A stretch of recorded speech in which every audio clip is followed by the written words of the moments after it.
Well, we're in this series called Blessed, and we're looking at it from a little bit of a different angle. We're looking at things that you might not consider to be blessings. In fact, when people normally say, I've been blessed, they usually mean things like, well, I just got a brand new job, and I got a great promotion, and I'm making more money. Now, that's a blessing from God. Or you might think, I've been dreaming about this car for my entire life, and finally I have enough money to buy it, and I've been blessed with my dream car. Or for some, you might consider it a blessing because you finally got your dream home. And still others, they consider God's blessing to be, I got the closest parking lot or parking space at the door at Walmart, and so I didn't have to walk that far, especially in the rain. And you say, what a blessing. God just blesses me all over the place. Well, last week we found out that blessings are a little bit different. In fact, last week we found out that we could be blessed with a need. In other words, we're blessed because we need God. And we're also blessed because we need each other. And that's actually a blessing, to need each other, to be surrounded by biblical community immersed in the love of Jesus Christ. And so today, I suspect that there are many people here that have something that is weighing upon their hearts, that you're saying, this just isn't right. And inside you're pained because there's something in the world that's going on that just touches you, and you're saying, I wish I could do something about this. I'm bothered by it. It disturbs me greatly. In fact, I might even be losing some sleep over it. In other words, you have been blessed with a burden. Now you think, how can that possibly be a blessing, to lose sleep and to be passionate and to have this pain on the inside, for my heart to ache? But let me tell you, this is one of God's blessings. God has blessed you with a burden, a divine burden that reflects His heart, His character, His nature, and His mind. And He's blessed you with this in order to do something about it. Now, many of you probably wouldn't remember this cartoon, and I would not advise anyone to watch it anymore. I grew up with Popeye, okay? So I watched a few things on YouTube this week about Popeye. It was terrible. I mean, such violence. It was unbelievable. I mean, punching and hitting and throwing, and I mean, it's almost as bad as the Roadrunner. So that was the other cartoon that I just loved. I was raised on this violence. But the thing that hence I don't have a clip, because you didn't go that far without them being great violence, okay? And there was only one thing that I wanted to share with you as far as Popeye was concerned. Who's Popeye's girlfriend? Olive Oil. What a babe, eh? I mean, she was worth fighting over for sure. And so there's Olive Oil and Popeye and Brutus were normally the two that were fighting over olive oil. And a time came in every episode where either Olive Oil was getting hurt or she was in trouble or whatever, and Brutus was trying to save her, or Popeye was trying to save her, or it was between Brutus and Popeye. And then finally he would stand up and he would say, that's all I can stands, and I can't stands no more. And he'd pop the spinach. And then the next thing you know, it's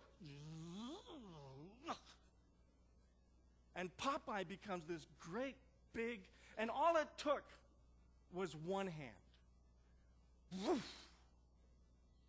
And there the opponent goes. That's all I can stands, and I can't stands no more. He drew a line in the sand, or a sign in the land, who knows? He drew a line in the sand. And he said, you can't step over that. You can't go beyond that, because that's the line that says, I can't stand no more if you get beyond that. I want to tell you that it is my prayer for you today that you will be blessed with a divine burden, with the line that is drawn, and you say, that's all I can stand, I can't stand no more, when it comes to the things of God. Today we'll look at a few biblical issues so that you might begin to understand what your divine burden is. We'll look at the wrong way to handle a divine burden, and we'll look at the right way of finding and maintaining that divine burden. I'd like you to turn to Nehemiah chapter 1. Would you do that? Nehemiah chapter 1. Now that's one of those ones that always disappears, and so you'll find it on page 342. Nehemiah chapter 1 and verse 3.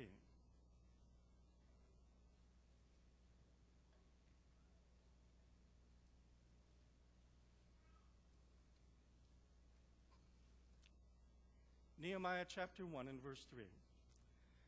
They said to me, those who survived the exile and are back in the province are in great trouble and disgrace. The wall of Jerusalem is broken down, and its gates have been burned with fire. When I heard these things, I sat down and wept. For some days I mourned and fasted and prayed before the God of heaven. What was happening here after the exile? They had gone back to Jerusalem, and Jerusalem was in ruins. The wall had been broken down. Their protection, their fortress, they were open to enemy attack. And then Nehemiah heard that this is what had happened. And I want you to notice what he did. He was broken. He was ruined. He was wrecked. And he sat down and he wept. Not only did he weep, but it says for many days. For many days there isn't anything that he could have done. This is how wrecked he was. He saw this thing for God's people. And when he heard about it, he was absolutely ruined.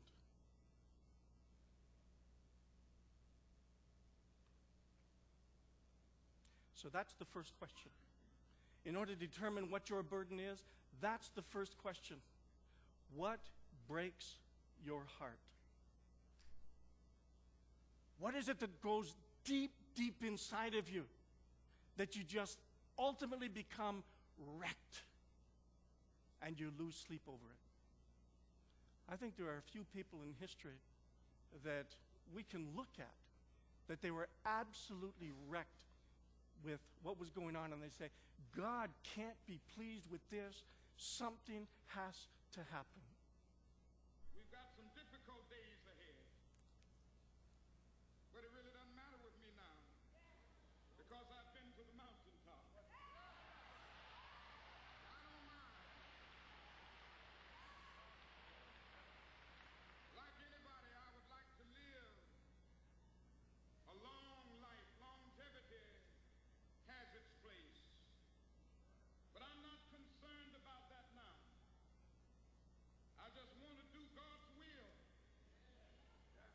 And He's allowed me to go up to the mountain. And I've looked over. And I've seen the promised land. I may not get there with you. But I want you to know tonight that we as a people will get to the promised land.